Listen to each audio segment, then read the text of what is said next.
요한계시록 오늘 강의 세 번째 시간인데 계시록에 보면 예수님께서 사도 요한 보고 내가 이제 본 것과 이제 있는 일과 장차 될 일을 기록하라. 그래서 요한계시록 전체 구조는 1장에 보면 요한이 본 것, 예수 그리스도의 그 영광스러운 모습을 대한 환상의 기록이 나오고 2장부터 3장에는 아시아에 있는 7교회 보내시는 예수님의 편지가 나오는데 그것이 이제 있는 일입니다. 그리고 이제 4장부터 마지막 장까지는 장차 되어질 일, 신약시대 전 기간에 나타날 구속사적인 사건들을 환상으로 보여주고 있습니다.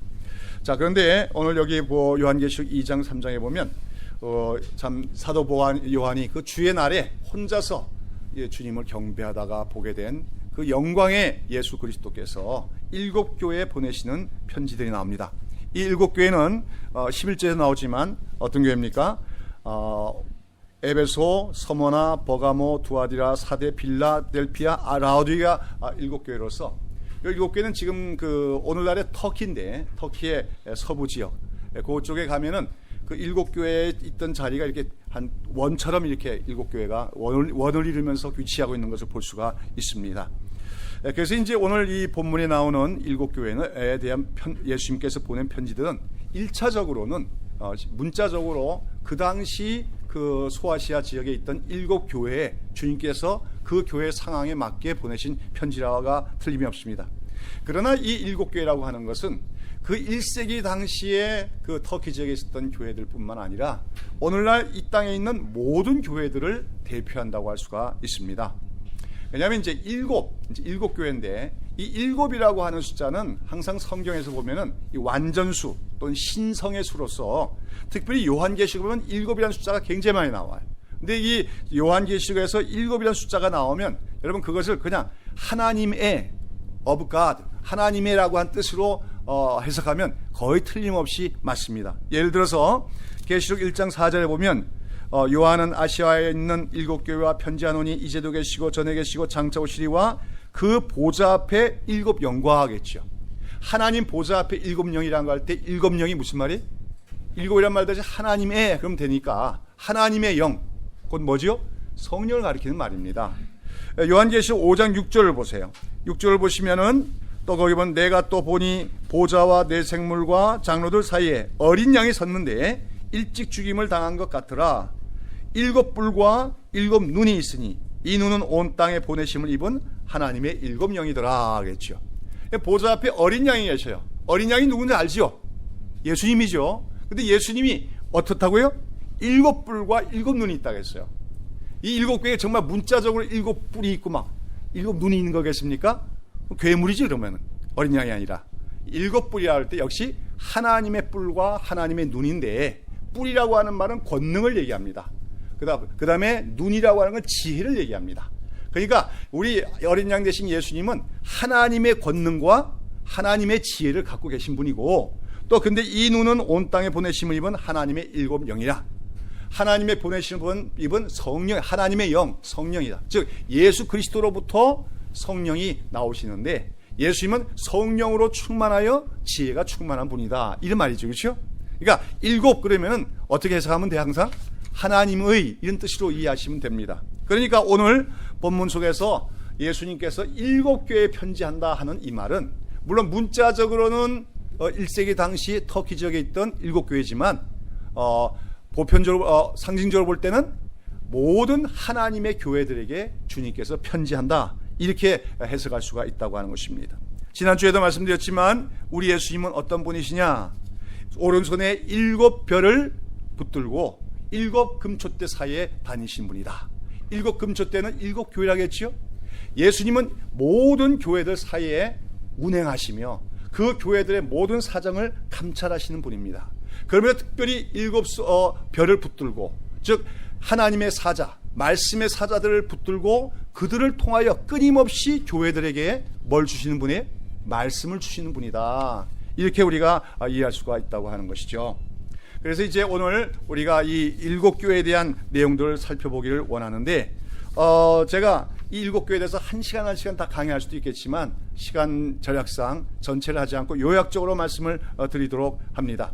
근데 이제 이 7교회가 어떤 교회냐 여기에 대해서 소위 세대주의라고 하는 조금 잘못된, 그런데 오늘날 한국 교회는 이 세대주의자들이 상당히 많아요. 또 미국 교회도 대부분이 세대주의자인데, 이들은 이 계시록에 나오는 7교회를 어떻게 해석하냐면, 여기 나오는 순서대로 기독교 교회 2000년 역사를 잘라서 각 시대마다 나타난 교회 유형이다, 이렇게 해석합니다. 그래서 에베소 교회는 1세기의 사도교회, 사도들이 세웠던 교회가 에베소 교회고, 서머나 교회는 뭡니까? 1세기에서 4세기 말까지 로마 제국에서 핍박을 받던 순교자들의 교회다.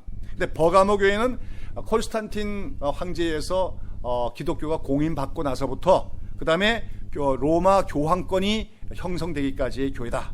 두아디라 교회는 이제 교황 제도가 세워지고 나서 타락한 중세의 교회를 가리킨다. 근데 4대 교회는 그러나 종교 개혁이 일어난 이후에 종교 개혁으로 개혁된 교회가 항상 새롭지 않았어요. 그 다음에 다시 또 교회가 형식화되는데, 그렇게 형식화된 교회가 4대 교회다. 그 다음에 빌라델피아 교회는 18세기 말부터 19세기까지 영국과 미국에서 복음운동이 일어나죠. 부흥운동이 일어나는데 그 당시의 교회를 가리킨다. 그 다음에 마지막으로 라오디게아 교회는 예수님이 재림하시기 직전에 타락한 현대교회다. 뭐 이렇게 해석을 합니다. 그럴듯하지만 그러나 이런 해석은 그렇게 지지를 받지 못합니다. 왜냐하면은 어떤 한 시대에 꼭 그 시대에 에베소 교회만 있었던 게 아니죠. 또 무슨 버가모 교회만 있고 빌라델피아 교회만 있는 게 아니고, 한 시대를 보면 여러 유형의 교회들이 있습니다. 그 가운데 어떤 교회는 에베소 교회를 닮았고, 어떤 교회는 빌라델피아 교회를 닮았고, 또 어떤 교회는 4대 교회를 닮았고, 그렇다고 하는 것이죠.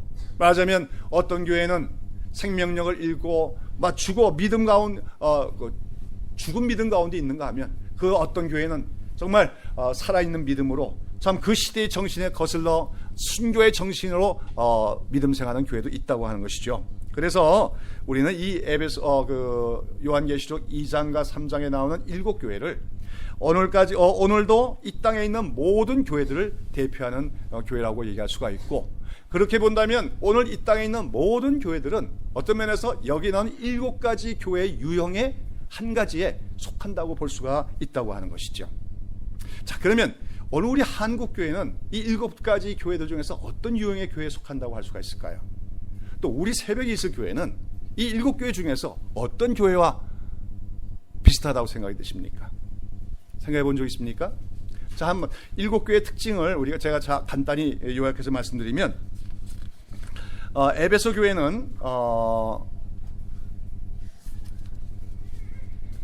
교회는 한마디로 제가 7교회 특징을 우선 요약을 해서 말씀드리겠습니다. 그래서 7교회 하나하나는 자세히 말씀드리지 않고, 대략 그 7교회 중에서 특별히 마지막에 나오는 빌라델피아 교회와 라오디게아 교회만 제가 2교회의 이야기를 중점적으로 말씀을 드리고자 합니다.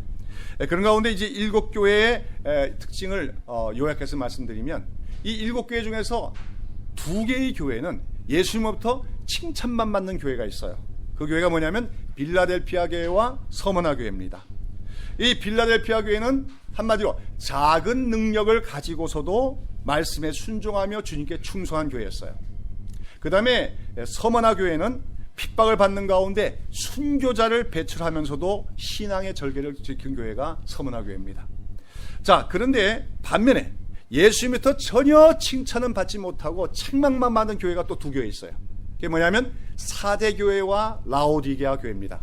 그런데 이 4대 교회와 라오디게아 2교회의 특징이, 공통적인 특징이 있는데, 그것은 뭐냐면 2교회가 다 아주 부유하고, 말하자면 크기가 큰 교회였다고 하는 거예요. 그래서 인간적인 자랑이 대단히 많은 교회였지만 그러나 생명력은 없는 교회였다 하는 것이 책망받는 2교회입니다. 그 다음에 이제 나머지 3교회는 예수님부터 칭찬도 받지만 책망도 받고 경고를 받는 교회가 있는데, 제일 먼저 에베소 교회가 그렇습니다. 이 에베소 교회는 한마디로 정통적인 교리를 지키는 교회예요. 이 교회는 모든 이단들을 대적하고 교회에 이단이 들어온 걸 용납하지 않은 교회고, 그 다음에 또 많은 전도를 위하여 많은 수고도 하는 그런 교회였다고 하는 것입니다. 훌륭한 교회지요. 그러나 그 교회의 가장 문제가 뭐냐면 처음 사랑을 잃어버렸다고 하는 것입니다. 그 교회가 처음 시작될 때 예수님에 대한 사랑이 있었습니다. 하나님에 대한 사랑이 있었습니다. 또 서로 형제들 간에 뜨겁게 사랑하는 사랑이 있었지만 이제는 그 사랑이 없어요. 그러면서도 정통적인 교리는 지키고 또 많은 활동을 합니다. 예수님은 그 교회에서 뭡니까? 회개하라고 말씀합니다. 다음으로 어떤 교회가 있냐면 두아디라 교회가 있는데, 이 두아디라 교회는 그 교회도 많은 활동을 하지만, 근데 이 교회의 특징은 그 교회 안에 들어와 있는 불건전한 이단 사상을 용납을 하고 있다는 거예요. 제가 말하자면 초대교회 안에 소위 율법 폐기론이라고 하는 게 있습니다. 우리가 믿음으로 구원받는 건 믿음으로만 구원받기 때문에 우리 애가 뭐 어떻게 살든지 그것은 관계가 없다. 오늘날에도 그런 비슷한 이단들이 많이 있지요. 그런 그 율법 폐기론에 주장을 하는 이단들이 교회 안에 들어왔는데, 그 가르침을 뭡니까? 용납하고 있었다고 하는 거예요. 두아디라 교회는. 그리고 이제 버가모 교회는 또 우상 숭배가 심한 지역에 있었습니다. 그런데 그 우상 숭배가 심한 지역 안에서도 우상 숭배는 하지 않았어요. 그러나 아까도 얘기한 것처럼 그 두아디라와 마찬가지로 거기도 역시 율법 폐기론적인 그 잘못된 사상을 뭡니까? 용납하고 따라가는 사람들이 있었다고 하는 것입니다. 그래서 예수님은 에베소 교회와 두아디라 또 버가모 교회에 대해서는 그들이 잘한 점도 있지만 현재 잘못된 것에 대해서 책망하고 경고하는 것을 보게 되어져요. 저는 이제 이 계시록을 연구하면서 특별히 이제 7교회를 이렇게 분석하고 살펴보면서 앞서 얘기한 것처럼 세대주의적 해석, 즉 1세기 당시에 사도교회는 에베소 교회고, 그 다음에 뭡니까? 순교하는 교회는 서머나 교회고, 이런 식으로 역사적으로 시간적으로 매칭시키는 건 옳지 않다고 생각하지만, 우리 한국교회를 갖다가 우리가 쭉 한국교회사를 연구해 보면서 한국교회에 흘러온 역사를 살펴본다면 이 7가지 교회의 유형이 대표적인 특성으로 한국교회에 나타났던 것을 조금 우리가 매칭시킬 수 있는 것 같아요. 한국교회 120년 전에 복음이 들어오고 세워졌던 초대교회, 그 교회는 저는 그 교회는 그야말로 빌라델피아 교회와 같다, 그렇게 생각을 해봅니다. 빌라델피아 교회는 요약하면 작은 능력을 가지고도 충성하는 교회예요. 여러분, 초대교회는, 우리 한국교회 초대교회는 작은 교회였습니다. 그 당시에 기독교인들 몇 명 안 됐어요. 그러나 우리 초대교회 아시겠지만 일제시대 때 우리 초대교회는 한국 민족을 이끌어갔습니다. 한국 사회를 이끌어갔습니다. 일제 강점기에도 교육사업에 힘쓰며 내일 미래를 준비시키는 교회가 한국교회였고, 그 당시 실망과 좌절에 빠진 민족에게 희망을 주는 대부분의 인물들은 사실은 기독교인들이었다는 사실을 기억할 수 있습니다.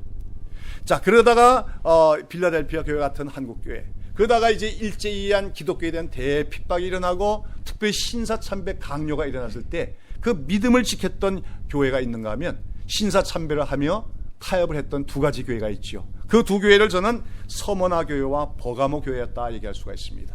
서머나 교회는 순교하는 교회입니다.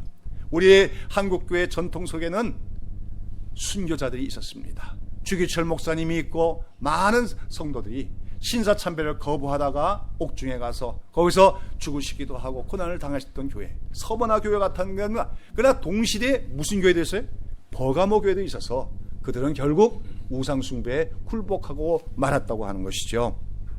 그 다음에 해방 이후에 우리 한국교회는 어떤 교회가 같냐? 그때 저는 에베소 교회와 같다고 생각하고 있습니다. 한국교회는 이렇게 일제의 강점을 받고 핍박을 받다가 해방된 후에 성장하기 시작했습니다. 특별히 한국 전쟁을 기회로 해서 북쪽에서 많이 있었던 교회들이 남쪽으로 피난을 오고, 그러면서 수많은 교회들이 세워졌어요. 그런 가운데 여러 가지 이단들이 있었지만 이단과의 싸움에서 한국교회는 복음주의적인 교회로, 보수적인 교회로 자리매김을 향대 성공을 했습니다. 그리고 전도도 많이 해서 곳곳에 교회가 세워졌다고 하는 거예요. 그러나 한국교회, 그러나 점차 한국교회는 이 산업화의 시대를 접어가면서 한국교회 안에 사랑이 상실돼 가는 것을 우리가 보게 된다고 하는 거죠. 처음 사랑을 상실한 에베소 교회 같은 것이 70년대까지의 교회라고 할 수가 있습니다. 자, 그러면 70년대 이후에 한국교회는 또 어떠한가? 70년대 이후에 한국교회는 더 성장했습니다. 급성장했습니다. 곳곳에 대형 교회들이 생겨나가 있습니다. 세계에서 10개의 손꼽는 대형 교회 중에서 6개, 7개가 한국교회에 있게 되는 그런 놀라운 성장을 일으켰습니다. 그러나 그런 화려함과 부유함을 자랑하게 되었지만 어느 틈엔가 한국교회는 세속주의가 들어오기 시작했습니다. 그것은 바로 두아디아라 교회와 같다고 할 수가 있겠지요. 그리고 더욱더 나가서 오늘날에는 곳곳에 큰 크기를 그들은 성전이라고 합니다. 그 성전을 자랑하고 몇만 명의 교인 수를 자랑하는 교회들이 있지만 지금 어느 교회 하나 생명력을 가지고 우리 사회에 소금과 빛을 역할을 끼치는 교회가 없어요. 그러면서도 교회는 자랑이 많습니다. 우리는 대형교회다, 우리는 한국에서 최고다, 세계에서 최고다, 자랑이 많습니다. 이 교회가 바로 라오디게아 교회라고 할 수 있습니다. 그런데 오늘 이 그 7교회 중에서 가장 비참한 교회가 뭐냐면 사대교회예요. 사대교회는 예수님이 말합니다. 네가 살았다고 하나 실상은 죽은 자로다. 사대교회는 죽은 교회입니다. 껍데기는 있는데 생명이 전혀 없는 교회, 그 교회가 사대교회인데, 저는 오늘날의 라오디게아 교회와 같은 한국교회가 회개치 아니하면, 변화되지 아니하면 결국은 사대교회로 변해 나갈 것이고, 그 다음에는 살았다 하나 죽은 교회, 그냥 껍데기 맞는 교회가 있다가 결국은 세계 기독교사 속에서 한국교회는 소멸되고 말 것이다. 그렇게 우리가 예측을 할 수가 있다고 하는 것이죠. 그런 가운데 그러나 우리가 그렇게 가도록 내버려둬서는 안 되지 않습니까? 그래서 그런 문제의식을 가지고 제가 7교회 전체를 살펴보는 것이 아니라 그 중에서 특별히 마지막에 나오는 두 교회, 어떡합니까? 빌라델피아 교회와 라오디게아 교회 두 교회를 비교하면서 오늘 우리 한국교회가 나아갈 길은 무엇인가, 또 우리 새벽이슬교회가 가져야 될 정체성은 무엇인가에 대해서 함께 말씀을 나누고자 합니다. 여러분, 아까 우리가 본문을 제가 읽어드렸는데 7교회 중에서 가장 마지막에 나오는 두 교회가 빌라델피아 교회와 라오디게아 교회인데, 이 두 교회는 완전히 두 대조가 되는 두 교회라고 할 수가 있습니다. 먼저 빌라델피아 교회는 어떤 교회일까요? 빌라델피아 교회는 작고 가난한 교회입니다. 자, 이 빌라델피아 교회의 특징을 가장 잘 보여주는 구절이 3장 8절이죠. 3장 8절을 다시 한번 읽어봅시다. 시작. 볼지어다 내가 네 앞에 열린 문을 두었을 때 능히 닫을 사람이 없으리라. 내가 네 행위를 아노니 네가 적은 능력을 가지고도 내 말을 지키며 내 이름을 배반치 아니하였도다 하겠어요. 자, 빌라델피아 교회는 어떤 능력을 갖고 있다고요? 적은 능력밖에 없는 교회입니다. 적은 능력이라고 하는 건 뭐예요? 정말로 갖고 있는 게 별로 없다는 거예요. 여러분, 사람의 능력은 주로 뭐죠? 돈, 권력, 이런 것들인데 그 교회 안에 돈 가진 자도 없고 권력을 가진 자도 별로 없더라고 하는 것입니다. 작은 능력밖에 없어요. 그런데 그 적은 능력을 가지고도 어떻게 했다고요? 내 말을 지키며 내 이름을 배반치 아니했도다. 주님의 말씀대로 살아갔다는 겁니다. 가난합니다. 교인들의 숫자도 많지 않습니다. 그런 가운데 말씀대로 살기를 힘썼고 주님의 이름을 배신치 않고 늘 주님께 충성했다고 했어요. 주님의 이름을 배반한다는 게 뭡니까? 예수님께서 마태복음 7장 산상수훈 마저에서 주여 나더러 주여 주여 하는 자마다 다 천국에 들어갈 것이 아니요 오직 내 아버지 뜻대로 행하는 자라야 되리라 했어요. 주여 주여 하면서도 삶에서 실질적인 믿음에서는 아버지 뜻대로 말씀대로 행치 않는 자는 주님의 이름을 뭐하는 자입니까? 배반하는 자입니다. 그러나 빌라델피아 교회는 입술로만 주여 주여 하는 자들이 아니었습니다. 가난한 교회입니다. 연약한 교회입니다. 작은 능력밖에 없는 교회지만 주님의 정말로 주님 되심을 높이며 주님의 말씀에 순종하는 그런 신앙생활을 하는 교회가 빌라델피아 교회다. 이 교회에 대해서 예수님은 말합니까? 내가 네 행위를 아노니 그럽니다. 나는 네가 어떤 교회인지를 안다. 네가 어떤 존재인지 안다. 그런 말씀입니다. 빌라델피아 교회를 사람들은 알아줄까요? 사람들은 알아주지 않습니다. 사람들은 작은 능력 갖고 있는 사람은 알아주지 않아요. 작은 능력 갖고 있는 사람은 무시하게 마련입니다. 교회도 마찬가지입니다. 교회가 많은 능력, 큰 능력을 가지면 사람들이 뭡니까? 우러러봅니다. 안 믿는 사람들마저도 큰 능력을 갖고 있는 교회를 보고는 뭡니까? 칭찬하게 마련입니다. 그러나 작은 능력밖에 없는 교회는 세상 사람들이 알아주지 않아요. 심지어 같이 하나님을 믿는다고 하는 기독교인들마저도 작은 능력을 갖고 있는 교회는 인정하지 않습니다. 오히려 실패한 교회라고 볼지 모릅니다. 그러나 예수님 말씀하십니다. 내가 네 행위를 아노니 나는 너를 안다. 네가 작은 능력 가운데서도 어떻게 내 말씀에 순종하고 내 이름을 배반치 않는 것 내가 안다고 말씀하고 계시다고 하는 것이죠. 자, 그런데 그런 반면에 마지막에 나오는 라오디게아 교회는 어떤 교회입니까? 이 라오디게아 교회는 한마디로 말해서 자랑할 것이 많은 교회입니다. 그리고 스스로 늘 자랑하는 교회였다고 하는 것입니다. 자, 이 교회는 또 어떤 교회입니까? 3장 17절 다시 한번 읽어봅시다. 시작. 네가 말하기를 나는 부자라 부유하며 부족한 것이 없다 하나 내 권고한 것과 가련한 것과 가난한 것과 눈먼 것과 벌거벗은 것을 알지 못하도다 하겠습니다. 아마 이 라오디게아 교회는 그 당시 많은 교회들이 로마 제국의 핍박을 받고 있었지만 비교적 이 교회는 핍박이 적은 지역에 있었던 것 같아요. 그러면서 이 라오디게아 지역은 상업이 아주 성행되는 그런 지역으로서 아마 그 라오디게아 교인들 중에서는 상업을 하고 무역을 하면서 사업에 성공한 사람들이 많았던 것 같습니다. 그러니 자연적으로 이 교회는 어떤 교회가 됐어요? 부유한 교회가 됐지요. 부유한 교회가 됐습니다. 아마 사람들도 많이 모였을 것입니다. 자, 그래서 스스로 뭐라고 합니까? 나는 부자라 부유하여 부족한 것이 없다. 그렇게 자랑할 정도예요. 오늘 한국에도 그런 교회들 있지 않습니까? 뭐 몇천억을 들여서 교회당까지 짓는다고 하더군요. 없는 게 없어요. 제가 전에 봤더니 어떤 교회는 교회 이름을 처음에 짓는데 건축을 하는데 교회 이름을 레포츠 교회라고 짓더라고요. 왜냐하면 그 교회는 레포츠 시설 다 갖췄어요. 수영장도 갖추고 부족한 게 없어요. 그러다 나중에 사람들이 비판하니까 이름을 슬그머니 바꾸는 걸 봤는데 교회가 레포츠 센터로 불릴 정도로 부유한 것이 오늘 한국교회 많은 교회들의 실상입니다. 그러나 예수님은 뭐라고 합니까?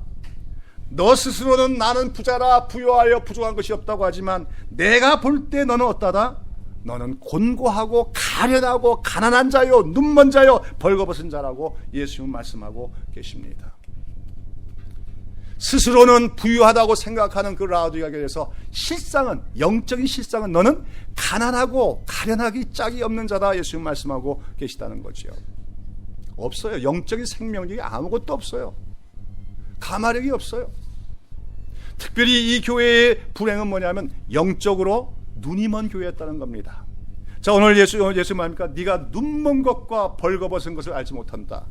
눈이 멀었는데 눈이 멀다 보니까 뭘 몰라요? 자기가 벌거벗고 있는 것을 모르더라 그 말입니다. 이 당시 이 라오디게아 지역에는 특별히 유명한 특산물이 있는데 그게 뭐냐? 안약입니다. 안약. 그 이제 그 눈을 치료하는 안약. 그래서 그 안약을 판매해서 많은 돈을 벌고 있었어요. 예수님 말씀하는 겁니다. 너희들 가운데는 안약 팔아갖고 돈 버는 자도 있겠지만 그 안약을 정말 네 눈에 발라서 영적인 눈이 뜨어지게 하라. 또 라오디게아 지역의 산업 중에는 직물 산업이 발전했습니다. 그 직물도 고급 직물입니다. 이 고급 직물로 만드는 옷들이 많이 생산돼요. 그러니까 말하자면 라오디게아 지역은 한마디로 명품들이 생성되는 그런 지역이죠. 그 교인들도 옷을 입을 때 어떤 거 입겠습니까? 브랜드 있는 거, 명품 옷들을 입겠지요. 그리고 아마 교회 나올 때도 서로 비교할 거예요. 내 거 얼마짜리인 줄 알아? 이게 브랜드가 뭔 줄 알아? 그런 교회였는지 모르죠. 그러나 예수님 말씀합니다. 네가 헐벗고 벗은 것을 네가 아느냐? 근데 네가 눈이 멀어가지고 네가 벗고 있다는 사실도 모르구나. 그러니 너희 지역에 유명한 그 안약이 효험이 있을지 모르지만 그 안약을 발라서라도 눈이 떠져서 네가 벌거벗고 있는 것을 네가 알게 되기를 원한다. 예수님 그렇게 말씀하고 계신 겁니다. 저는 이 라오디게아 교회 그 얘기를 들으면서 옛날 그 이솝 우화에 나오는 얘기인가요? 그 벌거벗은 임금님 얘기가 생각이 들어요. 아시죠? 어느 임금님이 늘 화려한 삶을 화려하고 사치한 걸 좋아하는데 좋은 옷을 내마다 입기를 좋아합니다. 그래서 뭐 명품 디자이너들 다 불러다가 옷을 맞춰서 맨날 화려하고 좋은 옷을 입는데 어느 날 세계에서 가장 아름다운 옷을 만든다는 어떤 그 뭡니까? 양복장이를 불렀어요. 그랬더니 그가 촥 하더니 제일 좋은 걸 맞춰드리겠다고 촥 재단을 하고선 옷을 가지고 왔어요. 입어보십시오. 아무것도 없어요. 이게 무슨 그 옷이냐 했더니 이건 너무 좋은 옷이기 때문에 사람의 눈으로는 볼 수가 없습니다. 그 이 허영의 참 목사란다. 임금은 뭐예요? 그 옷을, 있지도 않은 옷을 이 양목장이가 이 교수인데 어떡합니까? 입는 척하고 입었지요. 자기 손에 만져지지 않아요. 근데 너무너무 좋은 옷이라고 하니까 입은 줄 알고, 그 다음에 이 좋은 옷이 어떡합니까? 내가 사람들한테 좀 보여야 될 거 아니냐. 그래서 어떡합니까? 길거리를 행차하기 시작합니다. 빨가벗고. 근데 자기는 지금 세계에서 제일 좋은 옷을 입은 거지요. 그러니까 다 이 길거리 가니까 아부하는 신하와 백성들은 뭐합니까? 이야, 우리 임금님 옷이 정말 아름답고 찬란합니다. 그러지만 철모르는 아니지요. 순진한 아이들이 뭐합니까? 우리 임금님 빨가벗었대, 다 보인대, 놀렸다고 하는 거죠. 라오디가 교회 실상이 그랬다는 겁니다. 나는 부유하다, 나는 부조라, 부족한 것이 없도다, 나는 명품 옷을 거치고 있다고 얘기하는지 몰라도 주님이 보시기에는 벌거벗고 있다는 거예요. 수치를 다 드러내고 있다는 겁니다. 한국교회는 오늘 외형을 자랑합니다. 크기를 자랑합니다. 몇백억, 몇천억씩 들여서 건물을 짓고 이만하면 세상이 우리를 칭찬할 것이 아니야. 웬 말이요? 천만의 말씀이요. 오늘 교회 건물을 치장하고 외형을 꾸미는 교회를 향해서 세상이 이제는 비웃습니다. 교회가 하는 꼬라지가 저거밖에 안 되냐. 라오디게아 교회가 오늘날의 교회처의 모습을 너무나도 솔보이고 있다는 거예요. 여러분, 오늘날 우리 한국교회는 특별히 성장주의를 추구하면서 외형적인 성장만 하면 그게 하나님께 영광이 되고 성공이라고 생각하고 있다고 하는 것입니다. 오늘날 우리 한국 사회를 병들게 하고 있는 시대정신이 무엇입니까? 두 가지인데, 하나는 물질주의, 배금주의 사상과 또 하나는 능력주의 사상입니다. 돈이 최고다. 돈 앞에서는요, 의리도 없습니다. 믿음도 없습니다. 인정도 없어요. 그런 세상이 되어가고 있습니다. 그렇기 때문에 점점 더 세상은 각박해지고 있어요. 국민 소득은 오르고 있다고 하지만 사람의 삶에는 더욱더 빡빡해지고 각박해지고 있습니다. 그리고 또 우리나라 사회는 능력주의 사회가 돼가지고 능력이 있는 사람은 뭐 엄청나게 대우를 받고 능력 없는 사람들은 버림받고 멸시받는 것이 우리 사회가 되어가고 있다고 하는 거예요. 그래서 오늘날 그 결과로 오늘날 우리 사회의 수많은 서민들과 청년들이 희망을 상실해가고 있습니다. 아무리 노력해봐도 원래부터 능력이 부족한 사람이 있어요. 일어날 수가 없습니다. 아무리 노력해도 한계가 보일 뿐입니다. 그래서 우리 청년들이 대학교 다닐 때도 정말 부지런히 스펙을 쌓고 그러지만 그 중에서 살아남는 자는 몇 명이 안 되고 결국은 좌절하고 실망하는 것이 오늘 우리 사회의 모습이라고 하는 거예요. 물질주의가 팽배한 가운데 부자들은 더 부유해지고 있습니다. 최근 몇 년 동안에 우리 한국의 재벌들은 더 많은 부를 이루겠습니다. 그러나 서민들의 삶은 지금 더 피폐해지고 모두가 다 가계부채에 시달리고 있는 것이 우리 실정이라고 하는 것입니다. 왜요? 이 한국 정부가 오늘날의 시대정신이 무엇인가를 이해하지 못하고 거슬러 가지 못하고 오히려 그 물질주의의 편승의 결과, 능력주의 편승의 결과 우리 사회가 이렇게 되고 있는데, 더 큰 문제는 한국교회가 이런 시대정신을 본받아가고 있다는 겁니다. 너희는 이 세대를 본받지 말라고 예수님 말씀했어요. 그 말은 한마디로 이 시대정신에 거슬러 싸우라는 말입니다. 그래야 될 교회가 오히려 이 시대정신을 본받아갑니다. 물질을 숭상합니다. 물질을 자랑합니다. 그동안 교회 안에서도 능력 있는 사람만 뭡니까? 칭찬하는 그런 교회가 되고 있습니다. 교회는요, 죄인들의 집단이고, 교회는요, 가난한 자들, 세상에서 미련한 사람들의 공동체가 되어야 돼요. 예수님이 이 땅에 오셔서 죄인들과 창기들과 그들의 가난한 자들의 친구가 되어줬습니다. 소위 세상에서 능력이 없기 때문에 루저가 될 수밖에 없는 사람들도 와서 인간 대접을 받고 하나님의 자녀라고 하는 존귀함을 맛볼 수 있는 곳이 교회가 되어야 되는데, 교회가 가진 자들의 잔치하는 장소가 되어지고 가진 자들의 명품 옷을 자랑하는 곳이 되어질 때 그 교회는 주님 보시기에는 벌거벗은 교회가 될 수밖에 없다고 하는 것이죠. 그러한 라오디게아 교회를 향해서 예수님은 뭐라고 하십니까? 15절 16절 또 다 같이 읽어봅시다. 시작. 내가 네 행위를 아노니 네가 차지도 아니하고 더없지도 아니하니라. 네가 차든지 더없든지 하기를 원하노라.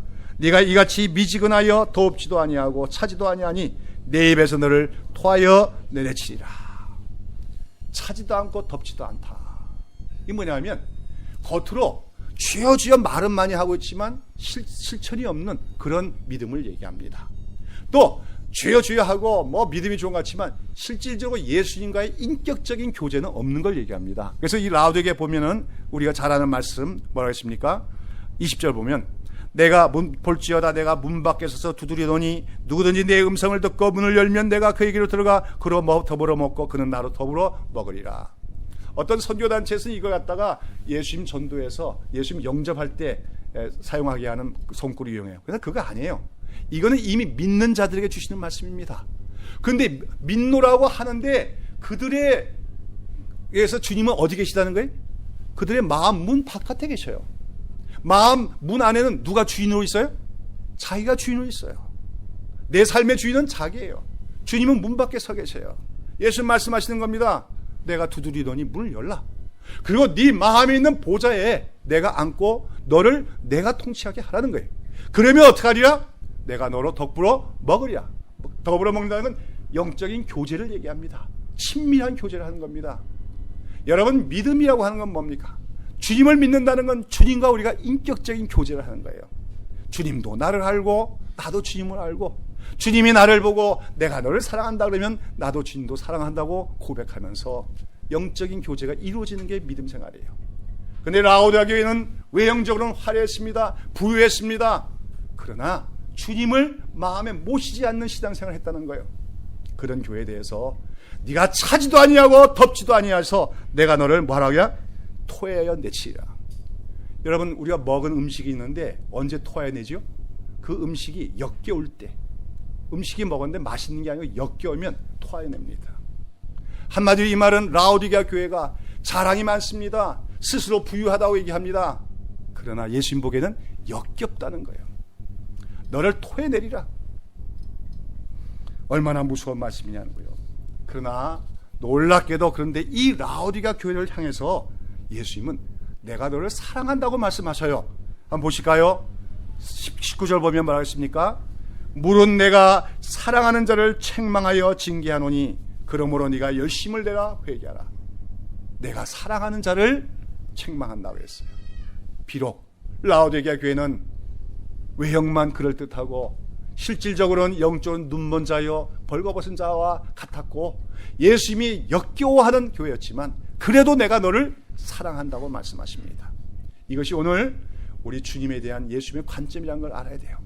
어떤 교회가 너무 문제가 많을지라도 그래도 그 교회를 향해서 예수님은 뭐라 합니까? 내가 너를 사랑하노라. 사랑하기 때문에 내가 책망하노라 말씀이에요. 그리고 더 이상 네가 잘못된 길로 가면 내가 너를 어떻게 하냐? 징계를 주리라고 말씀하고 계시다고 하는 것입니다. 라오디게아 교회는 곧 예수님의 징계를 당하게 될 것입니다. 그리고도 회개치 않으면 그 교회는 뭡니까? 토하여 내쳐서 버림받는 교회가 되고 말 것이다. 여러분 라오디게아 교회처럼 오늘 한국 교회가 가서는 안 되지 않겠습니까? 그런데 이 라오디게아 교회와 비교해서 아까 얘기한 빌라델피아 교회, 작은 교회, 작은 능력밖에 없는 그러면서도 충성한 그 빌라델피아 교회에 대해서는 예수님 뭐라고 약속하십니까? 3장 8절 보세요. 3장 8절 보면 다 같이 시작. 볼지어다 내가 네 앞에 열린 문을 두었을 때 능히 닫을 사람이 없도다 말씀하십니다. 빌라델피아 교회 앞에 열린 문을 두었다. 문을 열어두셨다는 거예요. 이 열린 문이 뭘까? 여러 가지 해석이 가능합니다만은 이 문은 전도의 문을 얘기합니다. 작은 능력을 갖고 있는 교회지만 그 교회가 말씀대로 살고 그리스도를 증거할 때 전도의 문이 열립니다. 사람들이 예수님을 진정으로 영접하고 믿게 되어진다는 거예요.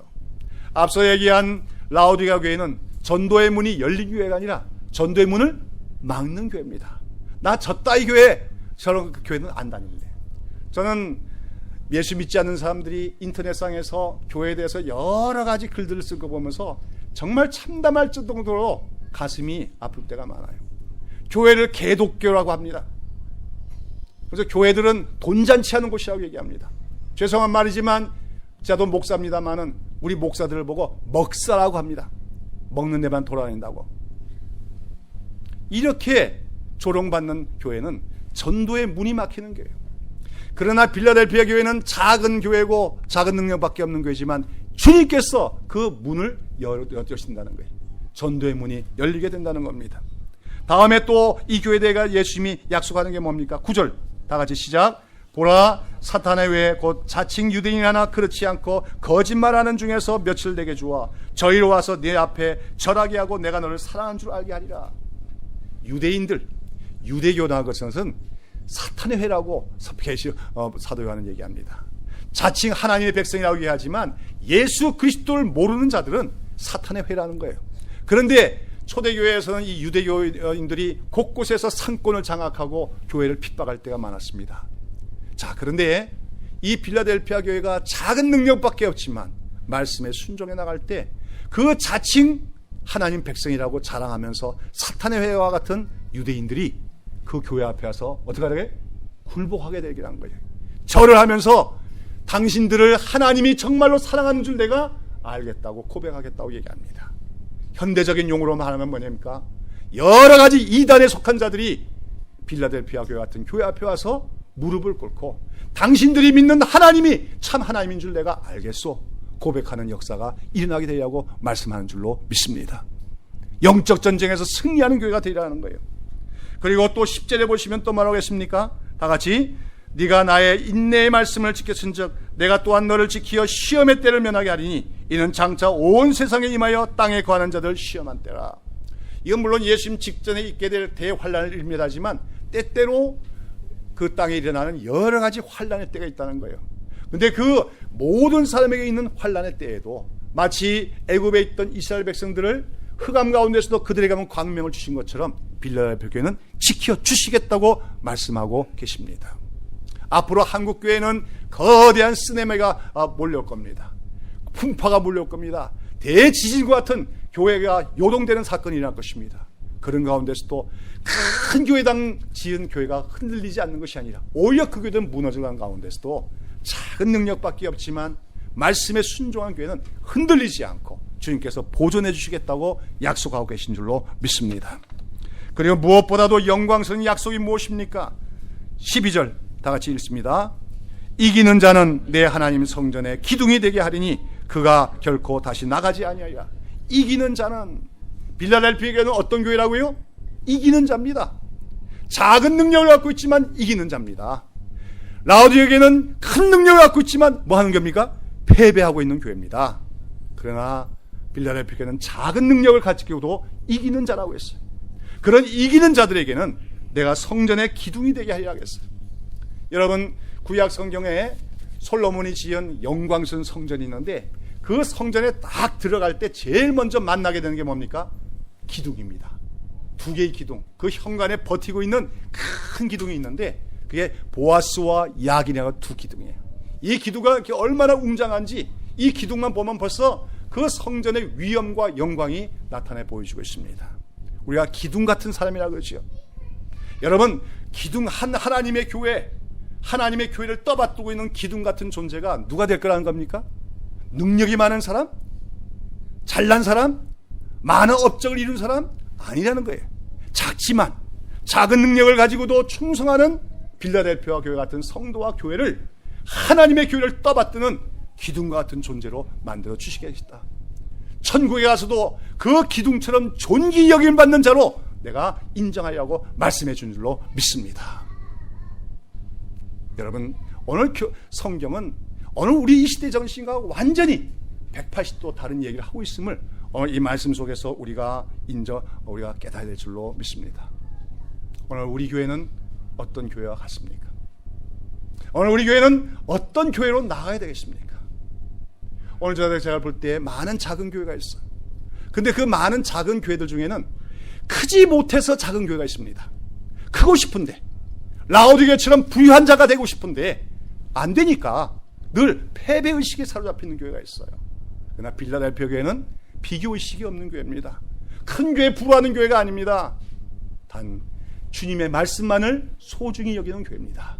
우리가 작지만 능력이 많지 않더라도 주어진 말씀에 순종하고자 힘쓰는 교회, 주님의 이름을 헛되이 부르지 않는 교회, 그 교회가 이기는 자가 될 것이고 주님께서 그 교회를 성전의 기둥과 같은 교회처럼 존귀히 만드시겠다고 얘기하고 있어요.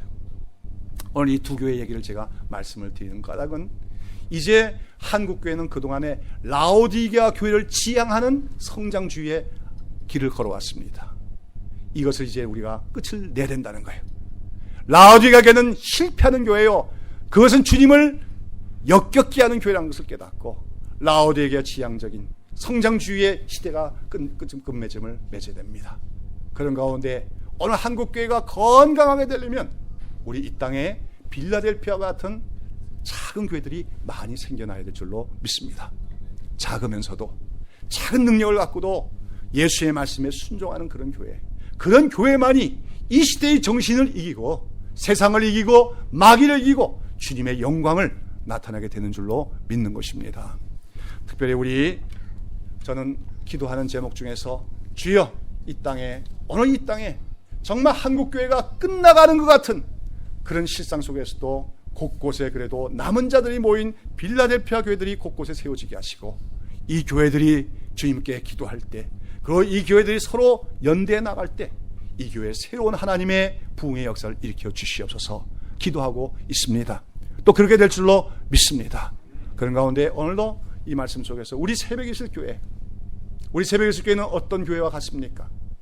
빌라델피아 교회와 같습니까? 빌라델피아 교회처럼 되고자 힘써 나가야 될 줄로 믿습니다. 자만하지 말고 더욱더 말씀에 듣기 힘쓰고 말씀에 순종하는 우리 모두가 되기를 바랍니다. 헛되이 주님의 이름을 부르지 말고 정말 주님의 종으로서 순종하는 교회가 될 수 있기를 바랍니다. 특별히 중요한 것은 서로 사랑하는 교회가 되어야 될 줄로 믿습니다. 빌라델피아 교회라고 하는 이름 속에 빌라델피아 교회의 또 본질이 있어요. 빌라델피아란 말은 형제 사랑이라는 뜻이에요. 필리아, 아델포스. 그래서 우리가 미국에도 필라델피아라고 하는 도시의 이름이 있지만 이 빌라델피아란 말은 형제 사랑입니다.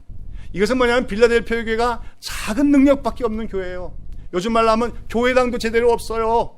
그들 가운데 11조 많이 할 사람도 없어요. 그렇지만 그들은 말씀을 사랑하고 말씀에 순종합니다. 특별히 서로를 장로요, 권사요, 계급주의로 생각하는 게 아니라 서로를 주 안에서 한 형제처럼 여기며 서로 사랑하는 교회였다는 것을 의미하는 줄로 믿습니다. 아무쪼록 우리 새벽에 있을 교회가 앞으로 어떻게 될지 우리는 모릅니다. 이 교회의 주인은 예수님이기 때문에 예수님이 이끌어 가신 대로 우리는 순종하여 나아갈 뿐이고 그런 가운데 우리 모두가 참 빌라델피아 교회처럼 작은 능력 가지고도 순종함으로써 주님으로부터 내가 네 행위를 안다 인정을 받고 오늘날 한국교회라고 하는 성전의 기둥처럼 쓰임받는 교회가 될 수 있도록 우리 다 같이 기도하며 나가기를 예수님의 이름으로 축원합니다.